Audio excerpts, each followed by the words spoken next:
This is homework number 6. We're working on problem 4. Problem 4, we're going to be solving a quadratic equation. 2x squared equals 6x plus 7. Alright, I'm going to go back and grab my note card for working with the quadratic formula, because I'm going to guess that this one's not going to be factorable. I don't think I'm even going to try. Even if it is factorable, the quadratic formula will still give me the correct equation, the correct solutions. Alright, in order to use the quadratic formula, we need to make sure our equation is in ax squared plus bx plus c equals 0 form. And this one is not. We want to have all of the terms on the left side and a 0 on the right side. So that means I'm going to want to move the 6x and the 7 to the left side of the equation. If you've done enough of this by now, you'll realize that if I subtract 6x from both sides and subtract 7 from both sides, all that does is move them over here and they change to the opposite sign. So this is going to become 2x squared minus 6x, again going across the equal sign to the other side, just changes its sign, and then minus 7. And that just leaves me with nothing over here now, or the number 0. Does that make sense? Okay, now my equation is in ax squared plus bx plus c form. To make it even more clear, I'm going to change this to plus a negative 6 and plus a negative 7. Now I've got the plus signs here and here, and I'm going to see that my b value and my c value are both negative, because that's our next step, to go over here and make our little list for our plug into the quadratic formula. My a value is the coefficient of the x squared term, and it's 2. My b value is the coefficient of the x term, and it's a negative 6. And my c value is negative 7. Again, don't skip steps. Do this. It really will help you keep things straight as you're plugging into the formula. Alright, so now I'm going to use the formula to solve for x. X will be the opposite of b. I go over here and I look at b. b is a negative 6. I need the opposite of that, and that'll be positive 6. And we've got our plus or minus, our square root sign. B squared, negative 6 squared, put it in parentheses. Subtract 4 times the a term, which is 2, and times the c term, which is a negative 7.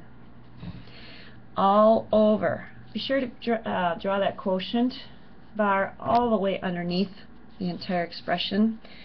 2 times a, and a is also 2. Alright, now we've got some work to do to simplify this. Let's get started. Alright, I'm not going to do anything with that 6 yet, but underneath the square root sign, negative 6 times itself. A negative times a negative is a positive, so it's going to be positive 36. Subtract 4 times 2 times negative 7. 4 times 2 is 8, times negative 7 is negative 56. Now it's subtract negative 56. Be careful with those subtraction signs. And then that's all over 2 times 2 is 4. Now going back up here to the square root sign, subtract a negative is the same as adding the opposite. So I'm just going to end up adding those two values. Let's go over here and simplify further.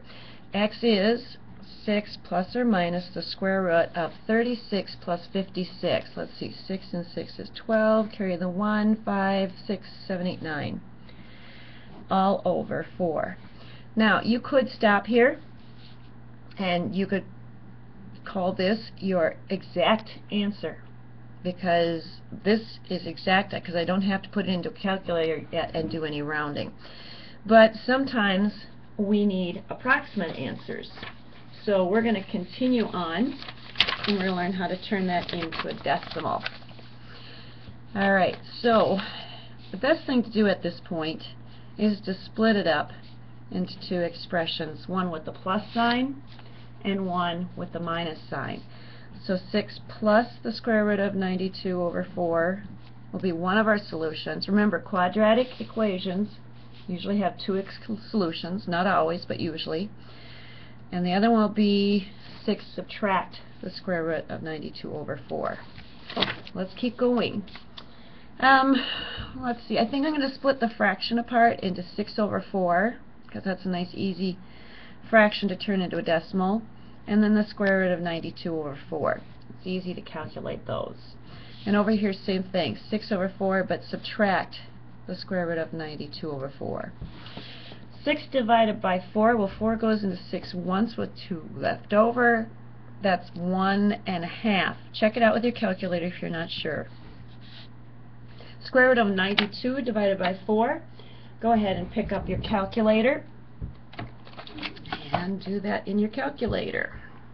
Well, I've got my graphing calculator today, but most of these calculators work the same way. My square root key is in orange on this calculator.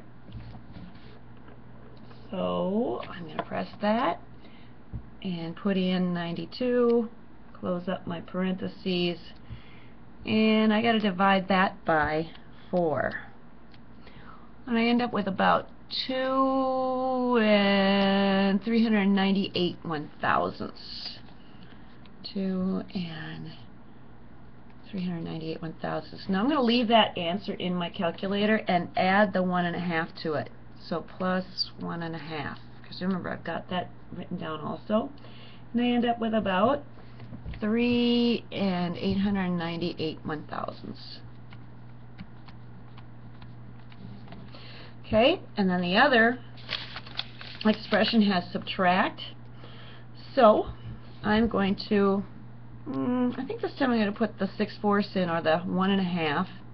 And I'm going to use parentheses to subtract the square root of 92 divided by 4, just to make sure that that square root takes place first.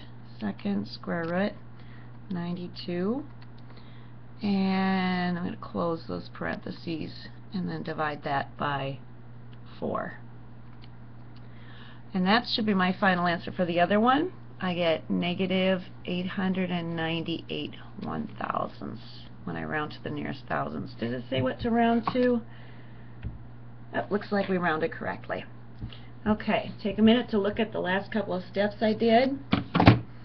I didn't write down the in-between step here. Let me write that down. What we were doing is 1.5 subtract about 2 and 398 1/1000ths, and that ended up to be that calculation. So again, these two are your exact answers, and these two are your approximate answers.